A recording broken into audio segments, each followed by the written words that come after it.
All right. So up next, we had Rusev versus Zack Ryder. This was another form of entertainment for me because any time that Zack Ryder gets squashed, it puts a huge smile on my face. He's not joking. I've seen it. Yeah, exactly. So, yeah, if you've seen one Rusev squash match, you've seen this match, and I'm not even trying to just brush this off. Well, I mean, there's not really any talking points here. Rusev wins. End of story. It's Zack Ryder. What are we going to talk about? Oh, he's getting buried? Who cares? He's been 6 feet under for the last 2.5 years. I think that's my favorite line so far in this review. But then we have Mark Henry come out and say, you know, I'm the world's strongest man and the strongest country in the world. And what you've done, Rusev, is you've inspired me to open up an international wing in the Hall of Pain. And I'm going to personally make you the first inductee. So it's getting serious now. I just love Mark Henry's angry voice. Like, he could say anything with that tone of voice, and I would pee myself. Exactly. He could even, like, offer me bread. You want any French toast? Yes, Mark, whatever you want. Do you want fries with that? I'm sorry. What did I do? I didn't mean it. It's just like, yeah, even just a totally innocuous question. I wasn't trying to disrespect you, sir. Exactly. Like, did you say you wanted an autograph? No, man.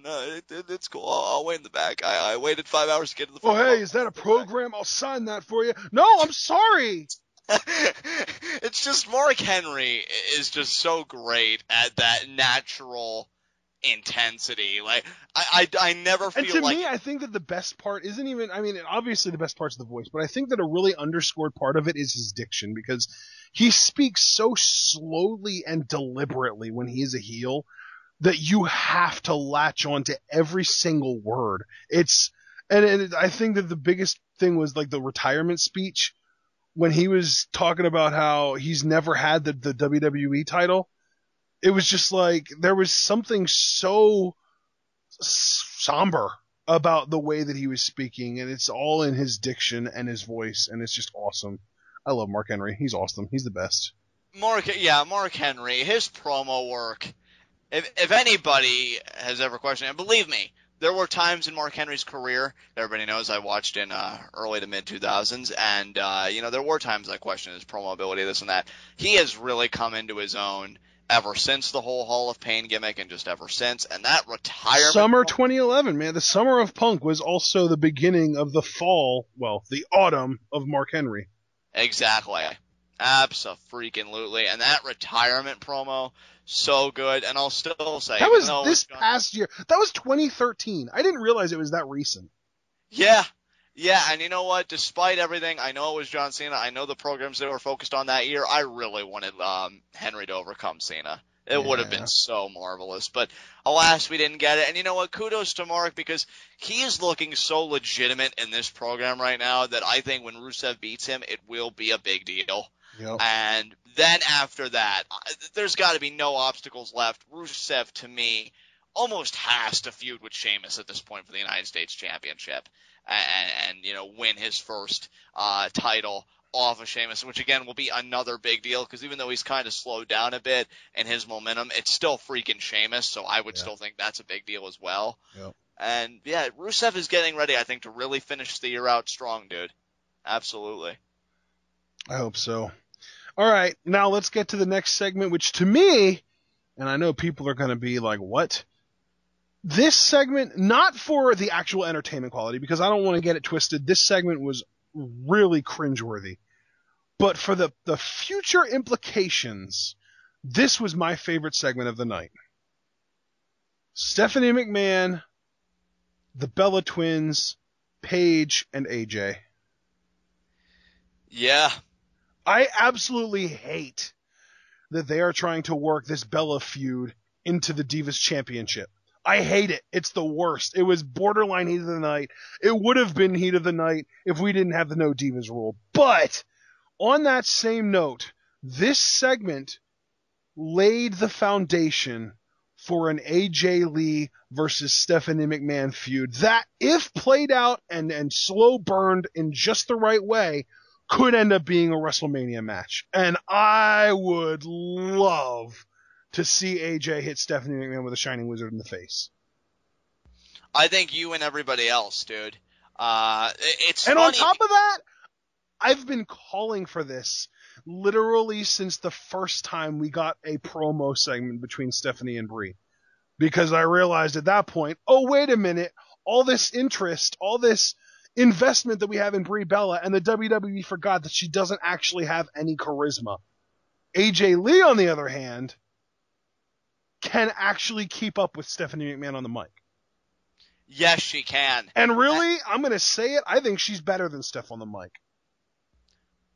That, you know what? I think my answer to that question would be situational, because there are points where I think AJ blows everybody away, and then other times where Stephanie is just so good. Because to me, with Stephanie, I feel like, you know how my biggest complaint about Brie Bella is that it feels like she is just reciting lines off of a script, and she doesn't actually have anything unique about her delivery, and it's just cardboard, flat.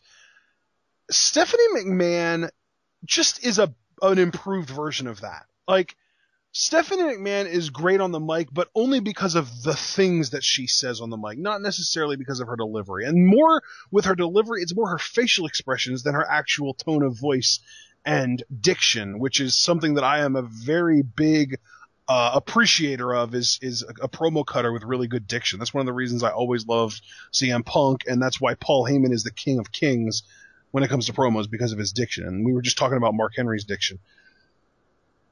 AJ Lee,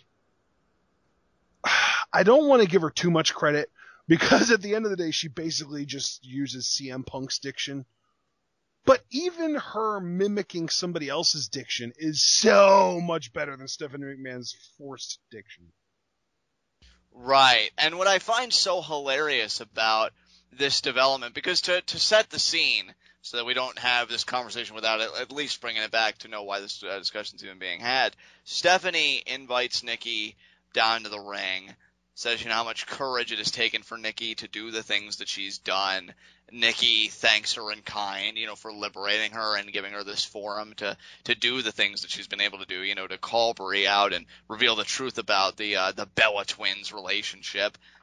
And then Stephanie says, for your courage, for being honest and being able to open up, I am making you the number one contender for the Divas Championship.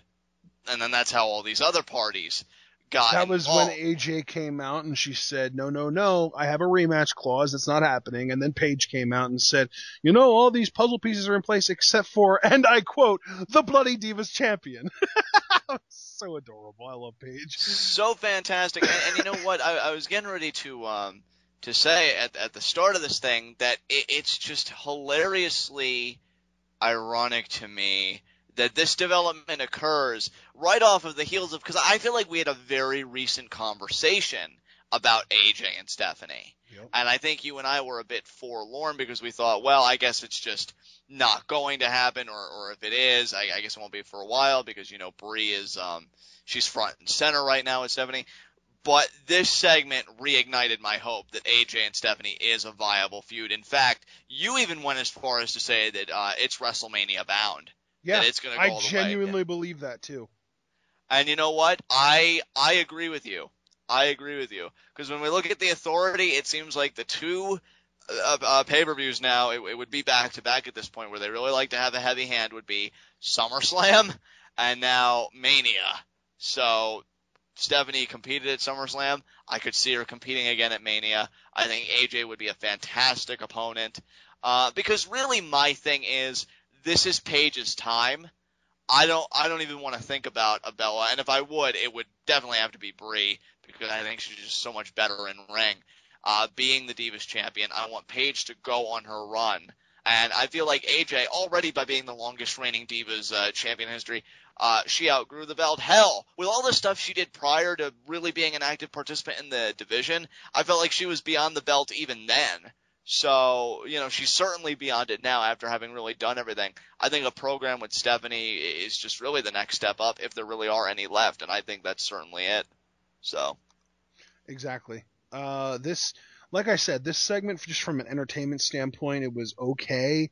It was half of it was cringe, half of it was hilarious, mostly cringe. I shouldn't say half. It was probably a good 80% cringe, 20% hilarious, just because of the awkward line delivery. But the thing that really just makes this something that I can honestly say that I came out of this happier than I went into it with was the fact that, yeah, we're probably getting AJ versus Stephanie, and just judging based on the timetable and where we're at now, and the fact that they only barely hinted at it tonight and they're not trying to shove it down our throats, I do think that WrestleMania is when it's going to happen. Right. And you know what? This segment, I just really put all the pieces together. We had the interruptions. The biggest thing, again, was the blow up with Nikki and Brie, and thankfully, and see, this is where I will finally, I guess, give the Bella some praises, that Brie did shove Nikki, and I think it did get a nice pop from the crowd. Yeah, she shoved Nikki, and that's it.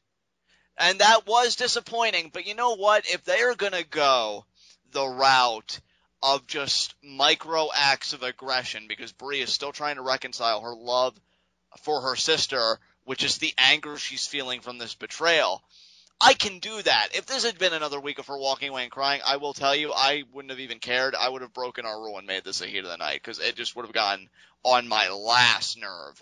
But the fact that she shoved her, that's fine, because that's enough for now. I think she's still thinking, no, it's my sister. I've just gotta pull it back. There's gonna come a point where she's gonna fully unleash that fury, and that'll be really mainly the crowd reaction is what I'm interested for the most, because it did seem, again, to get a nice pop when she finally responded, because I think a lot of fans were like myself. They were waiting for something. We got that something, and it was great for, what it was, considering the context. So, we know this Friday, apparently, that emerged in this angle, that Brie will be taking on Paige in a non-title bout. So we'll see how that goes. And, all these angles now seem to be on a collision course with each other.